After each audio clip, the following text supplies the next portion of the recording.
வணக்கம். ஒரு சிஷ்யன் ஒரு குருவை பார்த்து, அதுவும் அது மாதிரியும் என்பதன் பொருள் என்ன என்று ஒரு கேள்வியை கேட்கிறார். அதாவது வேதாந்த ஞானத்திலே பல்வேறுபட்ட அறிவுகள் விளக்கி சொல்லப்படுகின்றன.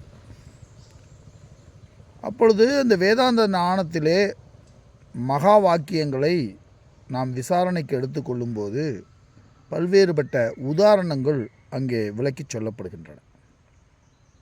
அந்த உதாரணங்களிலே ஒன்று களிமண் பானை என்பது.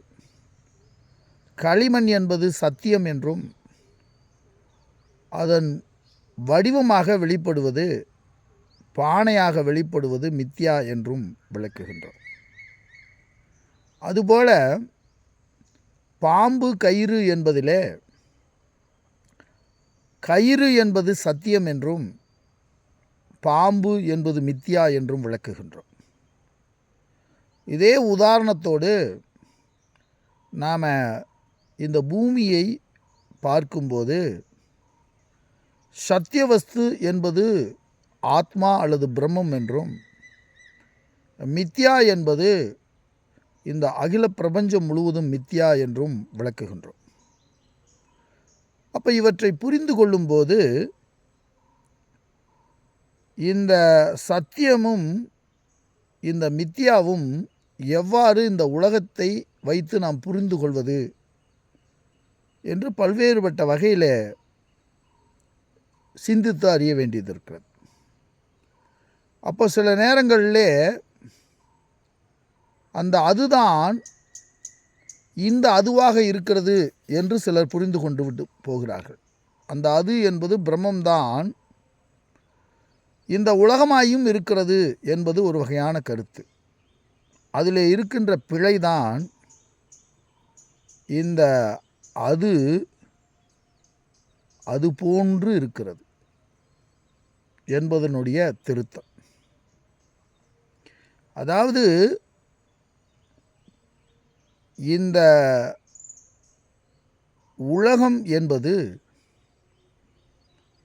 அந்த ஆதாரப் பொருளை போன்று இருக்கிறதே ஒழிய அந்த ஆதாரப் பொருளினுடைய தோற்றமாகவோ அதுவாகவோ இது இல்லை. அந்த ஆதாரப் பொருள் நிர்குணமாக இருக்கிறது. ஆனால் இந்த உலகம் குணஸ்வரூபமாக மாறி தெரிகிறது. இந்த கயிறை ஒத்த தோற்றமாக இந்த உலகம் இருக்கிறதே ஒழிய ஒரு பாம்பாகவோ ஒரு பூச்சித்திரமாகவோ ஒரு வாழை மட்டையாகவோ வேறாக இது தெரிகிறது. அந்த கயிறாக இந்த உலகம் தெரிவதில்லை. இந்த கயிறாக கண்டுவிட்டால் உலகத்தில் நமக்கு குழப்பமே இல்லையே. இந்த கயிறு வேறொன்றாக தெரிகிறது. அப்போ அந்த கயிறை ஒத்த ஆனால் கயிறுக்கு வேறான ஒன்றாக இந்த உலகம் தெரிகிறது. அதனால்தான் நமக்கு மயக்கம் ஏற்பட்டு இந்த பொருள்களின் மேலே பற்றுதல் ஏற்பட்டு நாம் பந்தம் என்ற ஒன்றில் சிக்கிக்கொண்டு இந்த உலகத்திலிருந்து விடுதலை அடைய முடியாமல் தவித்து கொண்டிருக்கிறோம். அதற்கு மிக முக்கியமான காரணம் இந்த ஆதாரப் பொருளை ஒத்ததாக இந்த உலகம் இல்லை, ஆதாரப் பொருளை போன்றதாக இருக்கிறது. அவரவர்கள் கண்ணுக்கு வெவ்வேறாக தோற்றமளித்து கொண்டிருக்கிறது. வெவ்வேறான பற்றுதலை ஒவ்வொருவருக்கும் வழங்கி கொண்டிருக்கிறது. அப்போ அந்த ஆதாரம் என்பது அது, இந்த உலகம் என்பது அது போன்றதாக இருக்கிறது. அது அதுவாக இந்த உலகமாக இல்லை. அது என்பது அது போன்றதாக இருக்கிறது என்பதனை நாம் ஆழமாக சிந்தித்து தெரிய வேண்டும்.